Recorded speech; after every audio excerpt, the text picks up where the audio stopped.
Tech ലോകത്ത് നിന്നുള്ള വാർത്തകൾ.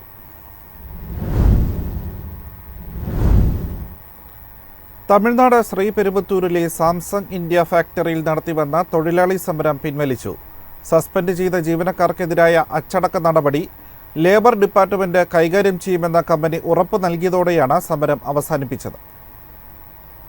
കഴിഞ്ഞ ഒരു മാസമായി ഫാക്ടറിക്ക് മുന്നിൽ 500ഓളം തൊഴിലാളികൾ നടത്തിയ കുത്തിയിരിപ്പ് സമരമാണ് അവസാനിപ്പിച്ചത്.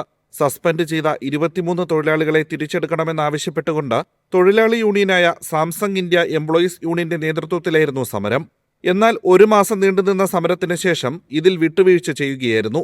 വെള്ളിയാഴ്ച മുതൽ ശമ്പളം നൽകാൻ കമ്പനി സമ്മതിച്ചിട്ടുണ്ടെന്നും അവർ തയ്യാറാണെങ്കിൽ സഹകരിക്കാൻ തങ്ങളും തയ്യാറാണെന്നും ജീവനക്കാരുടെ യൂണിയൻ മേധാവി ഇ മുത്തുകുമാർ പറഞ്ഞു. നിലവിലെ സാഹചര്യം കണക്കിലെടുത്ത് ഓവർ ടൈം ജോലി ചെയ്യാൻ പോലും തയ്യാറാണ്. സസ്പെൻഡ് ചെയ്ത ജീവനക്കാർക്കെതിരെ സംസ്ഥാന തൊഴിൽ വകുപ്പ് വഴിയും ആവശ്യമെങ്കിൽ നിയമ നടപടികളിലൂടെയും നടപടിയെടുക്കുമെന്നും മുത്തുകുമാർ പറഞ്ഞു. 1800 ജീവനക്കാരിൽ 500ഓളം പേർ പ്രതിഷേധത്തിൽ പങ്കെടുത്തെങ്കിലും കമ്പനി കരാർ തൊഴിലാളികളെ ഉപയോഗിച്ച് ഈ വിടവ് നികത്തിയതിനാൽ യൂണിറ്റിന്റെ പ്രവർത്തനങ്ങളെ സമരം കാര്യമായി ബാധിച്ചിരുന്നില്ല. ഇന്ത്യയിലെ സാംസങ്ങിന്റെ വരുമാനത്തിന്റെ ഏകദേശം 20 മുതൽ 30% വരെ സംഭാവന ചെയ്യുന്നത് ഈ പ്ലാന്റ് വഴിയാണ്. ടെലിവിഷനുകൾ, കളർ മോണിറ്ററുകൾ, റെഫ്രിജറേറ്ററുകൾ, വാഷിംഗ് മെഷീനുകൾ എന്നിവയാണ് ഫാക്ടറി നിർമ്മിക്കുന്നത്. News desk, MyFin TV. Hybrid സാങ്കേതിക വിദ്യ ഉപയോഗിച്ചുള്ള കാറുകൾ കൂടുതലായി പുറത്തിറക്കാൻ തയ്യാറെടുത്ത മാരുതി സുസുക്കി. ഇതിനായി ശക്തമായ ഹൈബ്രിഡ് പവർ ട്രെയിൻ വികസിപ്പിച്ചുകൊണ്ടിരിക്കുകയാണ് രാജ്യത്തെ ഏറ്റവും വലിയ പാസഞ്ചർ വെഹിക്കിൾ നിർമ്മാതാക്കൾ. മാരുതി സുസുക്കിയുടെ ശക്തമായ ഹൈബ്രിഡ് സാങ്കേതികവിദ്യ പുതിയ ഫ്രോങ്സിൽ അരങ്ങേറ്റം കുറിക്കും. ഈ വർഷം തന്നെ ഈ മോഡൽ വിപണിയിൽ എത്തുമെന്നാണ് സൂചന. ഇതിനു പുറമെ സ്വിഫ്റ്റ്, ബലേനോ എന്നിവ ഉൾപ്പെടെയുള്ള മോഡലുകളിലേക്കും കമ്പനി ശക്തമായ ഹൈബ്രിഡ് പവർ ട്രെയിൻ വികസിപ്പിച്ചുകൊണ്ടിരിക്കുകയാണെന്നാണ് റിപ്പോർട്ടുകൾ. മാരുതി ഫ്രോങ്സ് ഹൈബ്രിഡ് 35 കിലോമീറ്റർ കൂടുതൽ മൈലേജ് നൽകുമെന്ന് കമ്പനി വാഗ്ദാനം ചെയ്യുന്നു. ബാറ്ററിക്കും ഇലക്ട്രിക് മോട്ടോറിനും വൈദ്യുതി ഉൽപ്പാദിപ്പിക്കുന്ന ഒരു സീരീസായാണ് ഹൈബ്രിഡ് പവർ ട്രെയിൻ പ്രവർത്തിക്കുക. ICE യൂണിറ്റ് ചക്രങ്ങൾക്ക് നേരിട്ട് പവർ നൽകുന്നതിന് പകരം ബാറ്ററിയാകും മോട്ടോറിലേക്ക് പവർ നൽകുക. ഇലക്ട്രിക് മോട്ടോർ ചക്രങ്ങളെ മാത്രം ഓടിക്കും. ആവശ്യമുള്ളപ്പോഴെല്ലാം ബാറ്ററി ചാർജ് ചെയ്യുന്നതിനുള്ള ഒരു ജനറേറ്ററായി ICE എഞ്ചിൻ പ്രവർത്തിക്കുകയും ചെയ്യും. News desk, MyFin TV. ഇന്ത്യയിലെ സാറ്റലൈറ്റ് ഇന്റർനെറ്റ് സേവനങ്ങൾ ജൂൺ മാസത്തോടെ ആരംഭിച്ചേക്കുമെന്ന report. Telecom regulatory authority of India satellite സേവനത്തിനായുള്ള ശുപാർശ ചട്ടക്കൂട് പുറത്തിറക്കുന്നതിനുള്ള അവസാന ഘട്ടത്തിലാണ്. സാറ്റലൈറ്റ് സേവനങ്ങളുടെ വിലനിർണ്ണയവും സേവനദാതാക്കളെ തിരഞ്ഞെടുക്കാനുള്ള നടപടിക്രമങ്ങളെക്കുറിച്ചുള്ള ശുപാർശകളിലും ട്രായ് അവസാനഘട്ട പണികളിലാണ്. നിലവിൽ ഇലോൺ മസ്കിന്റെ സ്റ്റാർലിങ്ക്, റിലയൻസിന്റെ ജിയോ ഇൻഫോകോം, സുനിൽ ഭാരതി മിത്തലിന്റെ ഭാരതി എയർടെൽ തുടങ്ങിയവയാണ് സാറ്റലൈറ്റ് ഇന്റർനെറ്റ് അനുമതിക്കായി കാത്തിരിക്കുന്നത്. അതേസമയം സ്റ്റാർലിങ്കിന് ഇതുവരെ global mobile personal communication by satellite licence ലഭിച്ചിട്ടില്ല. ലോകമെമ്പാടുമുള്ള ഉപയോക്താക്കൾക്ക് മൊബൈൽ വോയിസ്, ഡാറ്റ, സന്ദേശമയക്കൽ സേവനങ്ങൾ നൽകുന്ന ഒരു സാറ്റലൈറ്റ് കമ്മ്യൂണിക്കേഷൻ നെറ്റ്വർക്ക് പ്രവർത്തിപ്പിക്കാൻ കമ്പനികൾക്ക് അനുമതി നൽകുന്ന ലൈസൻസാണിത്. സ്പെക്ട്രം ലേലം ചെയ്യണോ അതോ നേരിട്ട് അനുവദിക്കണമോ എന്നതിനെക്കുറിച്ച് ചർച്ചകൾ നടന്നിരുന്നു. ഇതിനിടെ ആമസോണും സാറ്റലൈറ്റ് ഇന്റർനെറ്റുമായി മത്സരത്തിന് തയ്യാറെടുക്കുന്നതായും റിപ്പോർട്ടുകളുണ്ട്. നേരത്തെ ആഫ്രിക്കയിൽ കുറഞ്ഞ തുകയ്ക്ക് ഇന്റർനെറ്റ് സേവനങ്ങൾ ഉപയോക്താക്കൾക്ക് നൽകി പ്രാദേശിക സേവനദാതാക്കൾക്ക് സ്റ്റാർലിങ്ക് വെല്ലുവിളിയായിരുന്നു.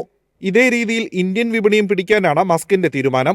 4 മില്യൺ ഉപയോക്താക്കൾക്ക് ലോ ലേറ്റൻസി ബ്രോഡ്ബാൻഡ് നൽകുന്നതിനായി സ്പേസ് എക്സിന്റെ യൂണിറ്റായ മസ്കിന്റെ സ്റ്റാർലിങ്കിന്റെ 6400 ഉപഗ്രഹങ്ങൾ നിലവിൽ സജീവമാണ്.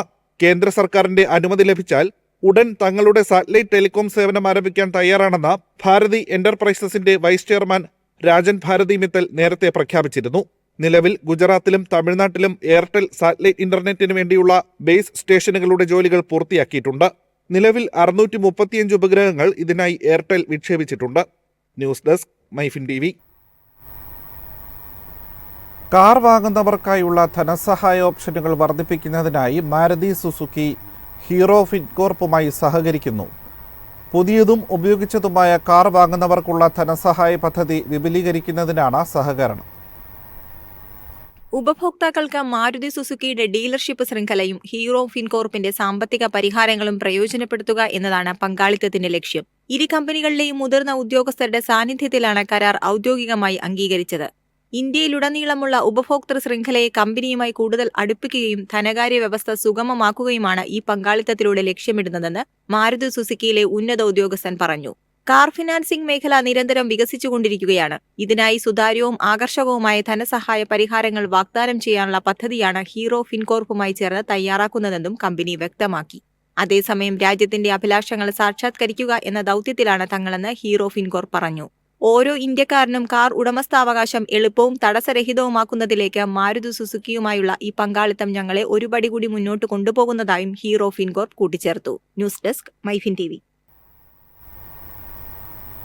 ആപ്പിളിന്റെ ആദ്യത്തെ ഫോൾഡബിൾ ഫോൺ അടുത്ത വർഷം പുറത്തിറങ്ങിയേക്കും.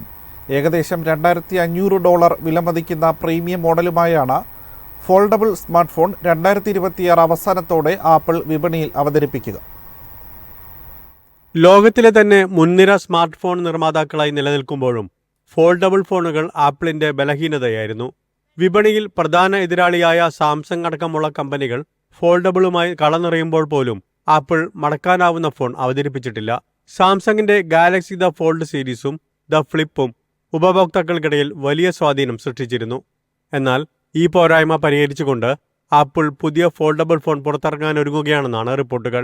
അടുത്ത വർഷം അവസാനത്തോടെയാകും ആപ്പിളിന്റെ ആദ്യ ഫോൾഡബിൾ സ്മാർട്ട് ഫോൺ വിപണിയിലെത്തുക. ഒരേസമയം സ്മാർട്ട് ഫോണിന്റെയും ഐപാഡിന്റെയും ഫീച്ചറുകൾ ഉപയോക്താക്കൾക്ക് നൽകുന്ന ഫോൾഡബിൾ ആയിരിക്കും ഇതെന്ന് സൂചനയുണ്ട്. 7.8 ഇഞ്ചിന്റെ ഇന്നർ ഡിസ്പ്ലേ, 5.5 ഇഞ്ചിന്റെ outer screen, touch ID, titanium alloy casing എന്നിവയാവും പ്രധാന ഫീച്ചറുകൾ.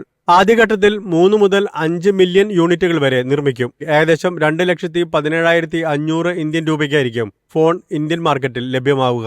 ഇത് പ്രധാന എതിരാളിയായ സാംസങ്ങിന്റെ ഗാലക്സി ദ ഫോൾഡ് 6ന്റെ വിലയേക്കാൾ കൂടുതലാണ്. എല്ലാ വർഷവും സെപ്റ്റംബറിൽ പുതിയ ഐഫോൺ സീരീസ് പ്രഖ്യാപിക്കുന്നതിനാൽ സെപ്റ്റംബറിലായിരിക്കും ഈ മോഡലും പ്രഖ്യാപിക്കുകയെന്നാണ് സൂചന.